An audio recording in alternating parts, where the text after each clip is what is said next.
Faker hurt his arm, took a month-long break, and has now returned. Now, normally, this kind of stuff wouldn't be newsworthy, but one, this is the greatest League of Legends player of all time we're talking about, and two, a lot of people feel like Faker isn't actually ready to return, but simply has to help his struggling team secure a place at Worlds. In typical Faker fashion, it all sounds like an anime movie, and here's the plot so far.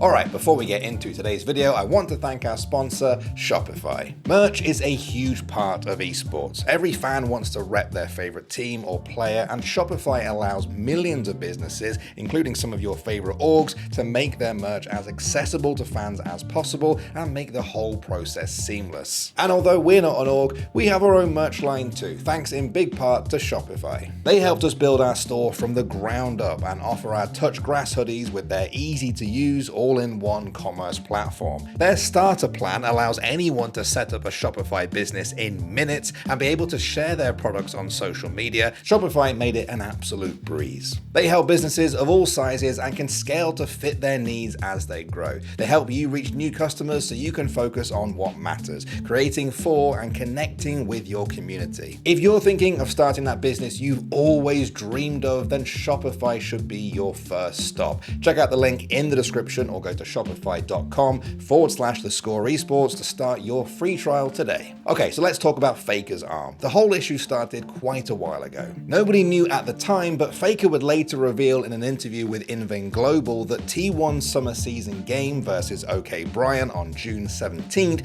was when he first noticed the condition and blamed it on what he felt like was a poor performance. But this wasn't known at the time. Faker continued to play like normal as T1 picked up a respectable 3 wins and 1 loss, leaving them third in the table. But week 5 of the season brought bad news for T1 fans. On July 5th, T1 announced that Faker would be taking a temporary break from playing due to symptoms of pain in his right arm and hand. They said he'd undergone a thorough examination at a hospital when his condition did not improve, and that although no major abnormalities were shown in the results, the decision was made for him to take a break to focus on treatment and recovery. They assured fans that Faker would receive the best physical therapy and asked for their continued support and energy. Now, this was concerning for T1 fans. In Faker's 10.5 years on the team, he'd never had to sit on the bench for an injury like this. Some likely had visions of Uzi, an all-time League of Legends great whose career was brought to a halt in 2020 due to fatigue in his shoulder and arm, which left them, in his doctor's words, in the condition of a 40 or 50-year-old, despite Uzi only being 23 at the time. Uzi has since returned, but at the loss of 3 years of recovery and the momentum he'd spent years building. T1's decision was likely to avoid a similar situation happening with Faker, a player who's given a decade of his life to the team, 3 Worlds titles and immeasurable exposure to their brand. Oh, and he's also part owner.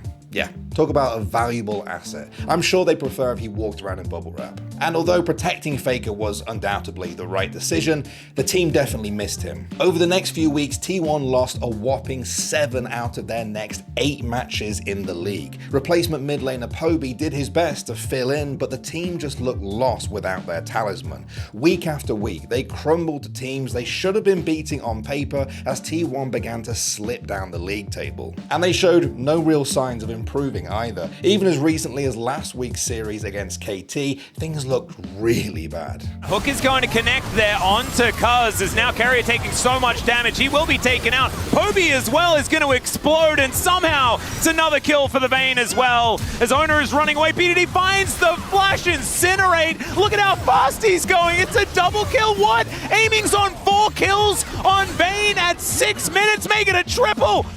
Oh, goodness me, it could not have gone worse for T1. Now, none of this is to say that T1 looked incredible before Faker took his break, but it certainly made things worse. And some people, like Kadrill, felt that even if Faker did return, T1 were already in a death spiral. Like, let's say Faker was back, right? You choose any player on T1.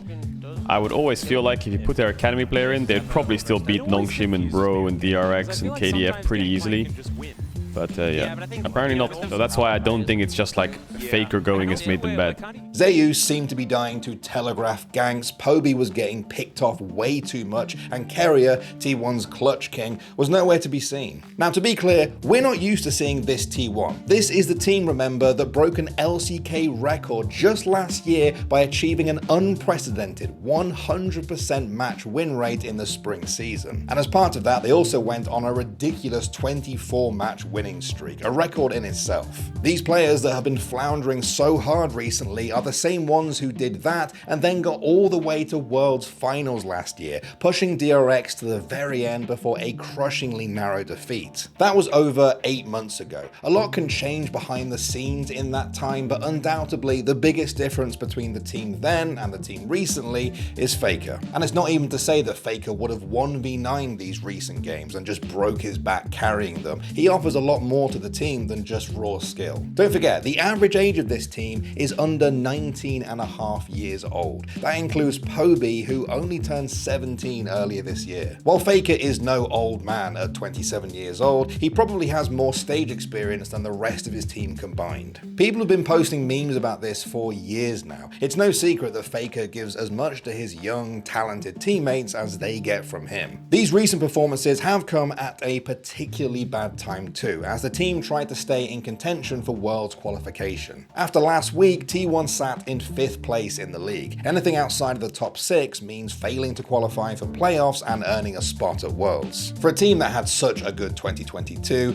this is pretty unthinkable, especially for Faker, who came so close to lifting the Worlds trophy for the 4th time last year. Now luckily for them, Liv Sandbox and Nongshim failing to win both of their matches last week meant that T1 has mathematically scraped playoffs qualification. But that's not exactly a reason to pop the champagne. They still have an absolute mountain to climb in playoffs. And so on Wednesday this week, T1 announced that after a thorough discussion with the coaching staff and Faker, he had made the decision to return. With the Demon King back in the mid lane, T1 beat KDF pretty comfortably, ending their 5-game loss streak and somewhat calming the nerves of T1 fans everywhere. In the post-game interview, T1 head coach Tom said Faker's return had changed the team atmosphere for the better and given them higher morale, while Faker stated that although his wrist hasn't fully recovered and he still feels pain, he's adjusting to a new posture and mouse grip while playing. But a lot of people have expressed concerns that Faker isn't actually ready to play again. It's just that he has to. It does seem like a month is not enough time for an arm or wrist injury like this to fully recover. Sometimes it takes months or even years for these things to get better. Sometimes they just end careers altogether. But what choice does T1 and Faker have? If they get knocked out in the first round of playoffs next week, that's their 2023 over. They won't be back until spring next year. For a team and a legend that came so close to winning it all last year, that's just unthinkable. Imagine if Faker fails to qualify for Worlds and then this injury forces him to retire next year. Nobody wants to see the GOAT of League of Legends go out like that. And so Faker is playing, perhaps through the pain, perhaps against the advice of friends or family, but the unkillable Demon King seems determined to keep going, whatever the cost. Honestly, this just seems like an anime movie. Like, you know, if you had to write Faker's script for this year, this would be such a good plot device. Imagine if he wins Worlds this year. This would be such a good scene in the whole movie. Oh, you know, he has this wrist injury, this arm injury, he can't play. He comes back to help his team. They qualify for Worlds, they battle through. Who is writing the Faker script? Give this person a raise.